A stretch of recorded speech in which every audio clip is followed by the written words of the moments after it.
adeer annagu maxkamadaha dalka ugu sareeyaan tagaynaa mid kale xukunkiisana kuma qanacsanin xukunna kuma qarin ummadana ha qarribin aan leenahay haddii aqoonta diinta islaamka aad u leedahay intaan tahay ummadda ka horwareeg haddii dastuurka dalka u yaal aqoonta aad u leedahay intaan ay tahay ummadda ka hor leexan ku leenahay wasalaamu calaykum annaga maxkamad cadaaladaan u baahannahay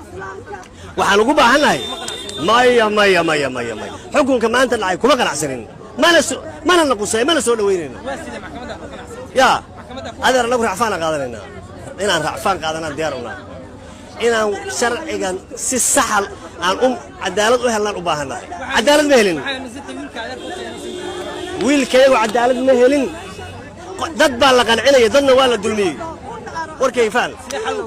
adeer dhegayso dad waa la qanciyey dadna ciddii la dulmiyey dulmiga way dareemaysaa inay ka jawaabtana xaq ay u leedahay saalax xukunka maanta ou riday xukun qalada ou riday xukun qarribana ou riday allaha qarribo ummaddana allaha kor wareejiyo annagu ma diidayno wiilka horta adiga wax lagu qalco wiilkan ku xukun wax lagu qalci karo oo dadkan ku dayahay waa islaam 714 adiga horta hal su'aal adeer nin wiilkii lagu eedeeyay nafuu gooye saalax maxuu uga duwayaa markuu baadil ku xukumay maxuu uga duwayaa